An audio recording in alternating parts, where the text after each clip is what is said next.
আমরা আয়কর আইন 2023-এর যদি কয়েকটা ধারা দেখি উৎসে কর কর্তনের, সেখানে অন্যতম কিছু ধারা আছে।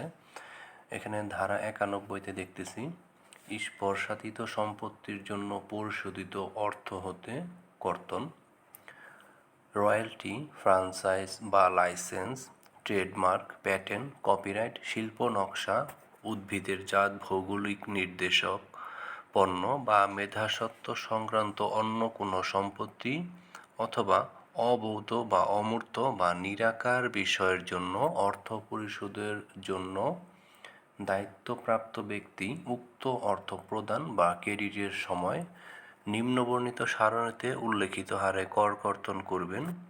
ভিত্তিমূল্যের পরিমাণ 25 লক্ষ টাকা হলে 25 লক্ষ টাকা অতিক্রম না করলে 10%, আর ভিত্তিমূল্যের পরিমাণ 25 লক্ষ টাকা অতিক্রম করলে 12%। এটা হলো স্পর্শাতীত সম্পত্তির জন্য পরিশোধিত অর্থ হতে কর্তন। এরপর আমরা আরেকটা ধারা দেখব, ধারা 92, প্রচারের মাধ্যমে বিজ্ঞাপন আয় হতে কর কর্তন। নির্দিষ্ট ব্যক্তি কর্তৃক বিজ্ঞাপন প্রচার বা অন্য কোনো উদ্দেশ্যে খবরের কাগজ, ম্যাগাজিন, বেসরকারি টেলিভিশন চ্যানেল, বেসরকারি রেডিও স্টেশন বা অন্য কোনো ব্যক্তিকে মিডিয়া বাইং এজেন্ট ব্যতীত অর্থ পরিশোধকালে বা প্রাপকের হিসাবে জমা প্রদানকালে পরিশোধযোগ্য বা পরিশোধিত অর্থের উপর 5% হারে কর কর্তন করবেন। অর্থাৎ প্রচারের মাধ্যমে যদি বিজ্ঞাপন হতে আয় হয়, সেক্ষেত্রে 5% হারে সে কর কর্তনের বিধান রয়েছে। আর অভিনেতা, অভিনেত্রী, প্রযোজক ইত্যাদি ব্যক্তিকে পরিশোধিত অর্থ হতে কর কর্তন, এটা 10% আয়কর আইন 2023-এর ধারা 93-তে রয়েছে। এরপর আমরা আরও কয়েকটা ধারা দেখি।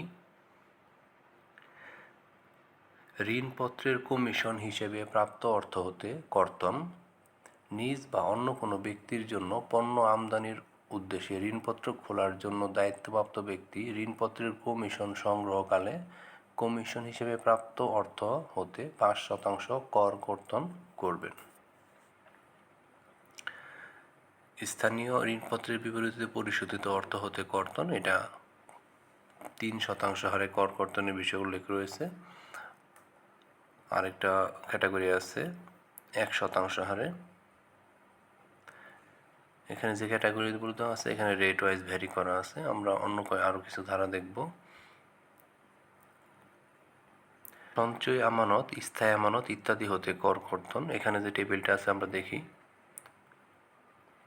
ট্রাস্ট, ব্যক্তি সংঘ বা কোম্পানির ক্ষেত্রে 20%, প্রাথমিক শিক্ষা প্রতিষ্ঠান, চার্টার্ড অ্যাকাউন্টেন্ট বা কস্ট অ্যান্ড ম্যানেজমেন্ট অ্যাকাউন্টেন্ট বা চার্টার্ড সেক্রেটারিজ ইনস্টিটিউটের 10%, 1 এবং 2 উল্লেখিত হয় না এরূপ কোনো ব্যক্তি হলে 10%।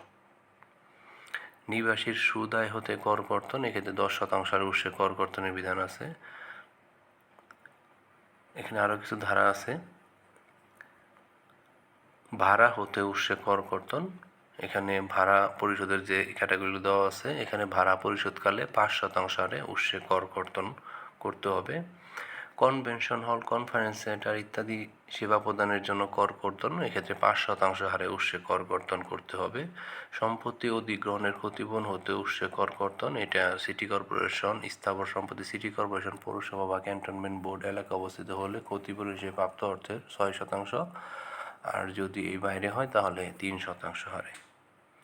বিদ্যুৎ ক্রয়ের ক্ষেত্রে 6% হারে কর কর্তনের বিষয় আছে। তো এখানে বেশ কিছু ধারা আছে, আমরা সেই ধারাগুলো দেখলাম। এখানে উৎসে কর কর্তনের রেটগুলো দেওয়া আছে। লটারি যদি হয়, লটারির টিকিটের অর্থ পরিশোধকালে 20% হারে কর কর্তন, 118 ধারা পর্যন্ত দেখলাম। তো আয়কর আইন 2023-এর এই ধারাগুলো উৎসে কর কর্তনের ধারা। তবে এর মধ্যে খেয়াল রাখতে হবে আমাদের কিন্তু ধারা 89, এখানে ঠিকাদার ইত্যাদি পরিশোধ হতে কর কর্তন। এখানে যে ধারাটা দেওয়া আছে